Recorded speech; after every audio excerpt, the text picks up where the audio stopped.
years ago, Emily Ley had a Pinterest-perfect job designing wedding invitations on Etsy. After she got pregnant, she came up with an idea for a simplified daily planner and then gave birth to a very complicated life.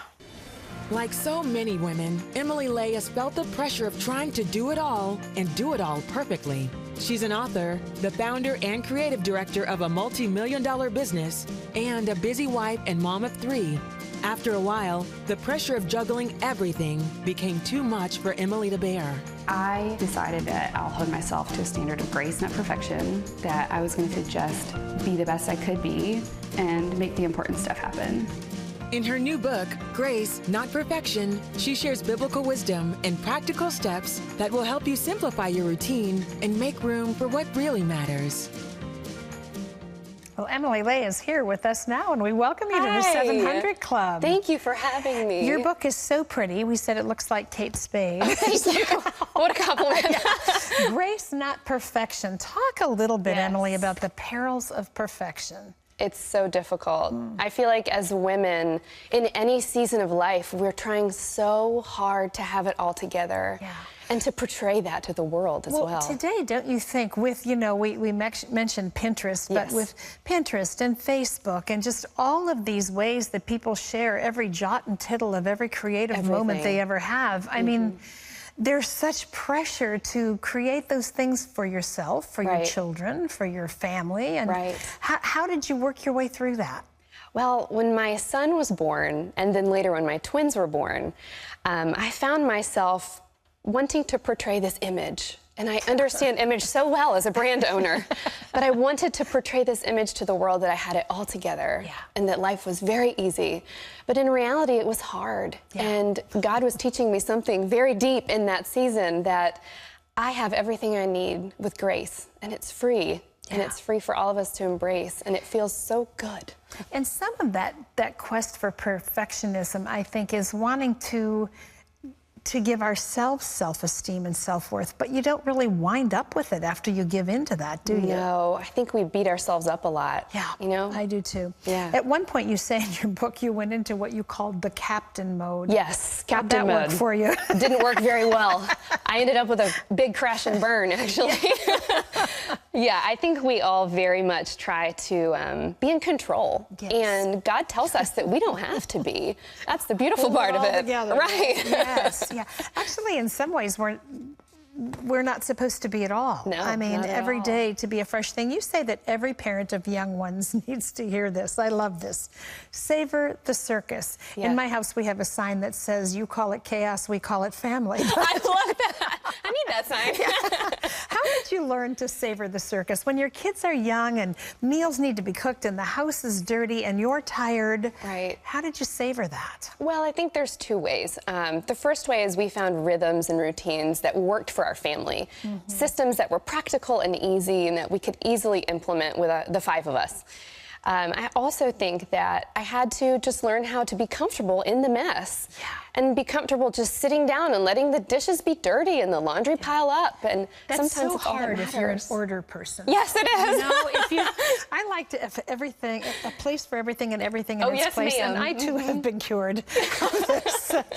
But talk a little bit about keeping up with the Joneses, because one of the things that's so dangerous for all of us, whether we're talking about young moms who are very busy or jobs that we're in, anything, is comparing yourself to someone else. Like somewhere along the way, you've got to let go of that. How did you do that?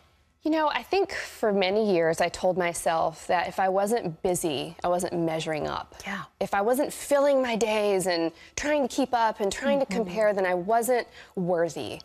And I think God just really put it in my heart that, Emily, you are enough, just as you are. You don't have to be more. And that changed my life completely. Just learn to embrace it. It's so interesting because, you know, we do all feel that, you know, if I'm busy, I must be accomplishing a lot, though sometimes those 2 things don't necessarily equate. But God tells us to be still, to be quiet, and that's the place where we find him. So you have to really battle a little bit for that, don't you? You do, absolutely. That's my favorite verse, be still and know that I'm God, Psalm 46:10. And I just have learned to kind of sit and let him be in control. And there's such freedom in this.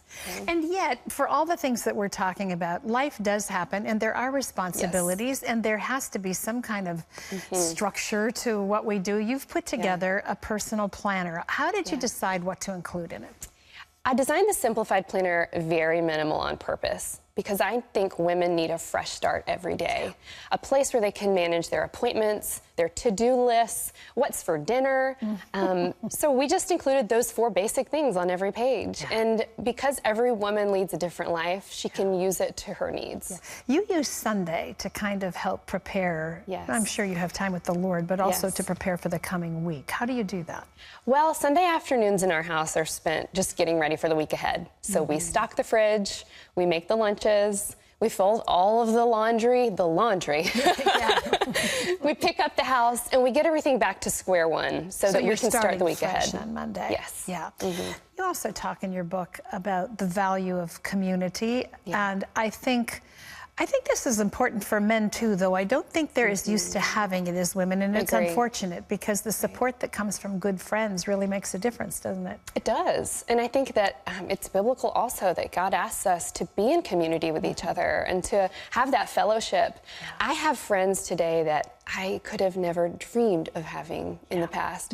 But it took me putting myself out there in a very imperfect way and opening my heart and my home to people who were different than me and similar to me to support each other in our lives. And you know, sometimes when we allow ourselves to be seen in the imperfection that is the reality of us, we give someone else the freedom to come out from perfectionism. Isn't that beautiful? Yes, yes, it is. It is. So your title, Grace, Not Perfection. What do you want the takeaway to be for women who read this book? I want any woman or man who reads Grace, Not Perfection to know that they are enough, that God has made them just the way they are, with what they have, with what their family looks like right now for a very specific purpose. And they're living it. And that's okay. You don't have to be more.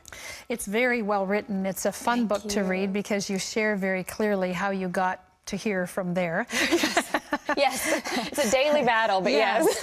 And you're going to want a simplicity planner too after you read this, but because I think we all need one, well thought out. Emily's done the thinking. We just need to use it now. Thank you. So for more of her great advice, we suggest you get her book. It's called Grace, Not Perfection, which is a really sound way to live. It's available nationwide wherever books are sold. It's just out, so we wish you well with it. Thank you so much. So nice to have you here. I appreciate this very much. Great to meet you.